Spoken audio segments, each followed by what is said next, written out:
Hello friends, very good evening.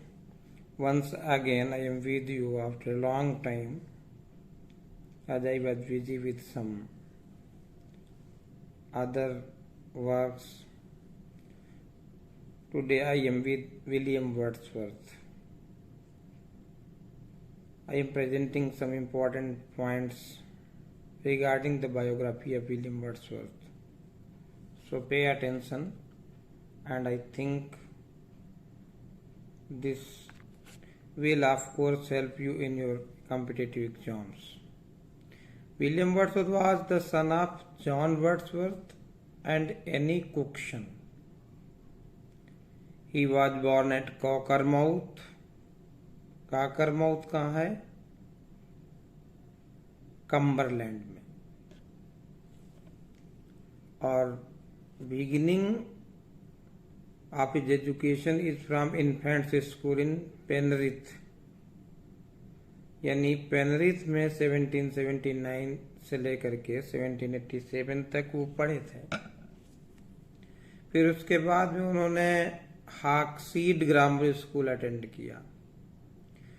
उनकी माँ जब वो सिर्फ 8 इयर्स के थे तब एक्सपायर हो गई थी. यानी his mother died in 1778 and his father died in 1783. यानी जब वर्ड्सवर्थ 8 वर्ष के थे तब इनकी माँ एक्सपायर हो गई थी. 13 वर्ष के थे तब इनके पिताजी खत्म हो गए थे. कितने भाई बहन थे विलियम वर्ड्सवर्थ? तो विलियम वर्ड्सवर्थ 5 सिबलिंग्स थे. इनके पिताजी एक अटॉर्नी थे. अटॉर्नी एक प्रकार से महाधिवक्ता, एडवोकेट. वर्ड्सवर्थ की एक सिस्टर थी जिनका नाम था डोरोथी वर्ड्सवर्थ. वर्ड्सवर्थ से सिर्फ 1 वर्ष छोटी थी और ये वर्ड्सवर्थ के साथ अक्सर रहती थी. डोरोथी वर्ड्सवर्थ का नाम सुना होगा. तो इनका लाइफ पीरियड है 1771 अप टू 1855. क्योंकि वर्ड्सवर्थ का डेट ऑफ बर्थ है 1770 और उनकी डेट ऑफ डेथ है 1850. और यानी इनकी बहन जो डोरोथी वर्ड्सवर्थ थी इनके 1 वर्ष बाद जन्मी थी और इनसे इनकी मृत्यु के 5 वर्ष बाद एक्सपायर हो गई थी. फिर 1787 में वर्ड्सवर्थ ने Saint John's College Cambridge join किया और उन्होंने बीए की डिग्री पाई है 1791. यानी after 4 years he got the graduate degree from Saint John's College Cambridge. फिर in 1790 he went on a walking tour of France. 1790 में एक टूर पे गए. यानी फ्रांस को गए, आल्प्स को गए, इटली को गए. हाँ, और 1791 में फिर फ्रांस को गए. तो ये पैदल टूर था इनका, वॉकिंग टूर था लगभग 1 वर्ष का. इन नवंबर 1791 वर्ड्सवर्थ विजिटेड फ्रांस, जो भी बता चुका हूं मैं. यानी 1790 को भी फ्रांस को गए थे और 1791 में भी गए थे. 1791 में जब फ्रांस को जाते हैं तो उन्हें एक फ्रेंच लड़की मिल जाती है. 1791 वाला टूर इसलिए फेमस है कि वहाँ पर एनेट वेलन नामक लड़की मिलती है और एक तरीके से लिव इन रिलेशनशिप में रहे उसके साथ. 1792 में उन दोनों के एक बेटी का जन्म हुआ जिसका नाम वर्ड्सवर्थ ने रखा था कैरोलाइन. इधर क्या होता, ब्रिटेन और फ्रांस यानी इंग्लैंड और फ्रांस के बीच में रिश्ते कटु हो गए, हॉस्टाइल रिलेशंस हो गए. अब हॉस्टाइल रिलेशंस होने के कारण फ्रांस और इंग्लैंड में जो कम्युनिकेशन था, ट्रांसपोर्टेशन था, बंद पड़ गया. और ये फिर वर्ड्सवर्थ कई वर्षों तक अपनी बेटी से मिलने नहीं जा पाए so called wife Annette Velan कह सकते हो, जो वाइफ भी कह सकते हो उन्हें। वाइफ तो नहीं थी, लिव इन रिलेशनशिप में थी, तो उनसे भी नहीं मिल पाए थे। With the peace of Amiens, फिर अमीन्स के मतलब संधि हो गई, और फिर वर्ड्सवर्थ और वर्ड्सवर्थ की बहन डोरोथी करीब 11 वर्ष बाद यानी सन 1802 में फ्रांस को गए, और वहां ये एनेट वेलन से मिलने और अपनी बेटी कैरोलाइन से मिले। और जिस जगह पे मिले थे उस जगह का नाम था कैलाइस। तो इन दोनों को मिलकर के शायद वे ये बताने वर्ड्सवर्थ गए थे कि अब वो शादी करने जा रहे हैं, क्योंकि मैरी हचिंसन से शादी करना था इनको, और ये चाहते थे कि उन्हें सूचना दे दी जाए। तो से 1802 को जब गए थे तो वर्ड्सवर्थ ने उनकी मेमोरी में एक सॉनेट लिखा था। मालूम है कौन सा सॉनेट लिखा था? यानी अपनी बिलवेड एनेट वेलन और बेटी कैरोलाइन की मेमोरी में एक सॉनेट लिखा है। इट इज ए ब्यूटियस एवनिंग काम एंड फ्री। याद रखिएगा ये sonnet, this sonnet dedicated to Annette Vallon and their daughter Caroline. यही वो विजिट को याद दिलाता है। फिर क्या होता है कि कैरोलाइन की जब शादी हो गई 1816 में, तो वर्ड्सवर्थ ने क्या किया, 30 पाउंड ए ईयर उसे देते रहे, लगभग 19 वर्ष, यानी सन 1816 से 1835 तक वो अपनी बेटी कैरोलाइन को एक रेगुलर हेल्प करते रहे, इकोनॉमिक हेल्प। और उसके बाद में 1835 में एक बड़ा अमाउंट दे दिया और सेटलमेंट कर दिया। Wordsworth and Mary Hutchinson were childhood friends, ये भी याद रखिएगा। वर्ड्सवर्थ और मैरी हचिंसन चाइल्डहुड फ्रेंड्स थे,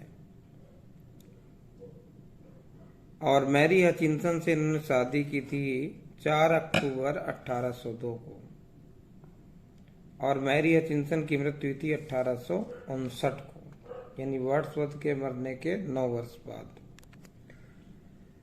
अब वर्ड्सवर्थ के रेजिडेंसेस बहुत बदले, जीवन में वर्ड्सवर्थ ने अपने निवासी स्थान बहुत बदले। देखिए एक कोड बनाया गया है वर्ड्सवर्थ के रेजिडेंसेस के लिए, राडार, यानी रेसडाउन में, अल्फॉक्सडेन में, डव कटेज में,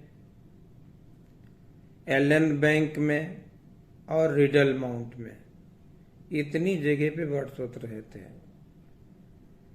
जिसमें रेसडाउन में 1795 से 1797, अल्फॉक्सडेन में 1797 से 1799, डव कटेज में 1799 से 1808, और एलन बैंक में 1808 से 1813। और सबसे ज्यादा ये रहे हैं रिडल माउंट में 1813 से 1850 तक। आप कह सकते हो लगभग 37 वर्ष, 50 में मृत्यु हो गई थी। ये अल्फॉक्सडेन था जो 97 से 99 तक जहां रहे, 1797 से 99 तक। ये क्वांटॉक्स में था जो समरसेट शहर में, तो यहीं पर वर्ड्सवर्थ और कॉलेज ने मिलकर के लिरिकल बैलेड्स की रचना की थी। क्योंकि वर्ड्सवर्थ के वर्क्स में सबसे ज्यादा फेमस अगर कोई वर्क है तो लिरिकल बैलेड्स है, जो वर्ड्सवर्थ और कॉलेज ने मिलकर के लिखा था, कलेक्शन ऑफ पोएम्स है। वर्ड्सवर्थ के एक टीचर भी थे जिनका नाम था विलियम टेलर, और विलियम टेलर ने ही वर्ड्सवर्थ को इंस्पायर किया था कि तुम पोएट्री लिखा करो। उसके बाद में एक इम्पॉर्टेंट बात ये याद कर लीजिए कि वर्ड्सवर्थ की सबसे पहली पोएम कौन थी। तो वर्ड्सवर्थ की सबसे पहली पोएम एक है जिसका नाम है an evening walk. An evening walk जो है 1789 में लिखी गई थी, और इसको लगभग 1794 में इन्होंने रिवाइज किया था। हाँ, फिर वर्ड्सवर्थ का अर्लीस्ट पोएम डिस्क्रिप्टिव स्केचेस जो है, यानी एवनिंग एंड एवनिंग वॉक के बाद जस्ट बाद में जो पोएम थी डिस्क्रिप्टिव स्केचेस, कई जगह पे लोग डिस्क्रिप्टिव स्केचेस को कहते हैं पहली पोएम, लेकिन मतलब खोजने से ये पता लग रहा है कि सबसे पहले एन एवनिंग वॉक लिखी और फिर इन्होंने डिस्क्रिप्टिव स्केचेस लिखी। असल में डिस्क्रिप्टिव स्केचेस जो है 1791 में लिखी गई थी, 1793 में पब्लिश हुई थी। उधर एन एवनिंग वॉक 1789 में लिखी गई थी, लेकिन 1794 में रिवाइज की गई थी। तो रिवाइज अगर डेट सोचोगे तब तो फिर डिस्क्रिप्टिव स्केचेस ही हो जाएगा, ठीक है। लेकिन मैं एन एवनिंग वॉक ही मानता हूं पहली पोएम। और ये जो डिस्क्रिप्टिव स्केचेस थे, इस पोएम को जोसेफ जॉनसन ने पब्लिश किया था। फिर 1849-50 में डिस्क्रिप्टिव स्केचेस को थोड़ा अल्टर्ड करके एक नई वर्जन तैयार की गई थी।